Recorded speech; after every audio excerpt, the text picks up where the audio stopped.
ನಮಸ್ಕಾರ ವೀಕ್ಷಕರೇ, welcome to ನಮಸ್ತೆ ಇಂಡಿಯಾ ಕುಕಿಂಗ್ ಚಾನಲ್. ಇವತ್ತು ನಮ್ಮ ಚಾನಲ್ನಲ್ಲಿ ಬೇಕರಿ ಸ್ಟೈಲ್ನ ಜ್ಯೂಸಿಯಾದ ಸ್ವೀಟ್ ಬೂಂದಿ ಮಾಡೋದು ಹೇಗೆ ಅನ್ನೋದನ್ನು ನೋಡೋಣ. ಒಳ್ಳೆ ಬ್ರ್ಯಾಂಡೆಡ್ ಕಡಲೆ ಹಿಟ್ಟನ್ನು 1/4 kg ತಗೊಂಡಿದ್ದೀನಿ.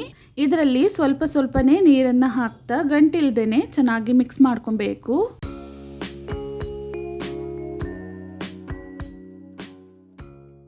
ನೋಡಿ, ಹಿಟ್ಟಿನ ಹದ ಈ ರೀತಿ ಇರಬೇಕು. ತೀರಾ ಗಟ್ಟಿನೂ ಇರಬಾರ್ದು, ನೀರಾಗಿನೂ ಇರಬಾರ್ದು.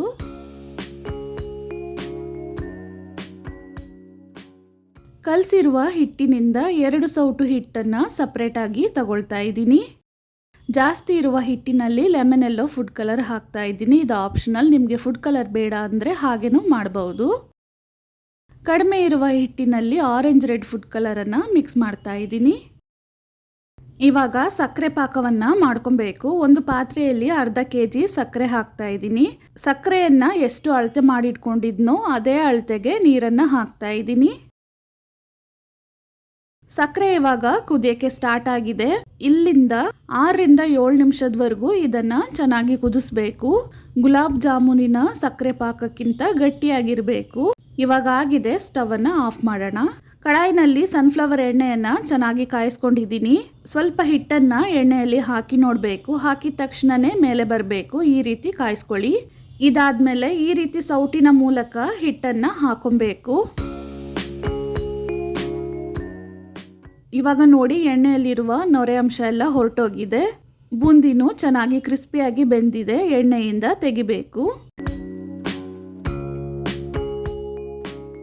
ಇದೇ ರೀತಿ ಇನ್ನೊಂದು ರೌಂಡ್ ಬೇಯಿಸ್ಕೊಳ್ತಾ ಇದ್ದೀನಿ. ಒಂದೊಂದು ರೌಂಡ್ ಹಿಟ್ಟನ್ನು ಹಾಕಿ ಬೂಂದಿ ಮಾಡಾದ್ಮೇಲೆ ಸೌಟನ್ನು ಒಂದು ಬಾರಿ ತೊಳೆದು ಒಂದು ಬಟ್ಟೆಯಿಂದ ಒರೆಸಿ ನೆಕ್ಸ್ಟ್ ರೌಂಡ್ ಮಾಡಿದಾಗ ಬೂಂದಿ ಕಾಳು ಚೆನ್ನಾಗಿ ಬೀಳುತ್ತೆ ಮತ್ತು ಶೇಪ್ ಚೆನ್ನಾಗಿರುತ್ತೆ.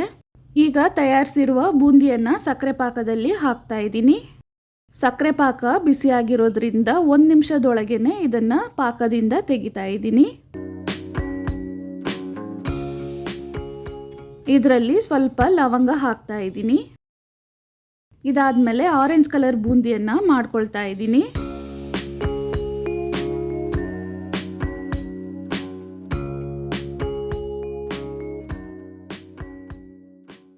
ಮಾಡಿರುವ ಬೂಂದಿಯನ್ನು ಸಕ್ಕರೆ ಪಾಕದಲ್ಲಿ ಹಾಕ್ತಾ ಇದ್ದೀನಿ. ಇವಾಗ ಸಕ್ಕರೆ ಪಾಕ ಪೂರ್ತಿಯಾಗಿ ತಣ್ಣಗಾಗಿದೆ.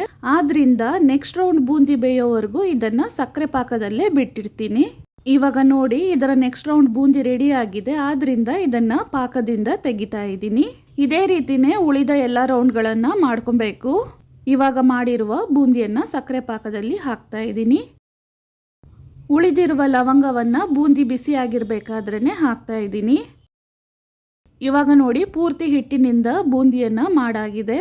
ಇದನ್ನು ಒಂದು ಬಾರಿ ಮಿಕ್ಸ್ ಮಾಡಿ ತಟ್ಟೆಯನ್ನು ಹಾಕಿ ಮುಚ್ಚಿಟ್ಟು 2 ರಿಂದ 3 ಅವರ್ ಹಾಗೇನೆ ಇಡ್ತೀನಿ. ಹೀಗೆ ಮಾಡಿದಾಗ ಬೂಂದಿ ಕಾಳು ಸಕ್ಕರೆ ಪಾಕವನ್ನು ಚೆನ್ನಾಗಿ ಹೀರ್ಕೊಳ್ಳುತ್ತೆ. 3 ಅವರ್ ಆದಮೇಲೆ ಇದನ್ನು ಒಂದು ಬಾರಿ ಮತ್ತೆ ಮಿಕ್ಸ್ ಮಾಡ್ತಾ ಇದ್ದೀನಿ.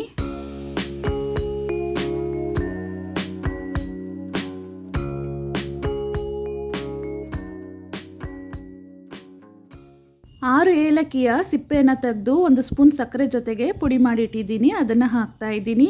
ಗೋಡಂಬಿಯನ್ನು ಹಾಗೇನೆ ಹಾಕ್ತಾ ಇದ್ದೀನಿ. ರೋಸ್ಟ್ ಏನು ಮಾಡಿಲ್ಲ. ಇದನ್ನು ಚೆನ್ನಾಗಿ ಮಿಕ್ಸ್ ಮಾಡಬೇಕು.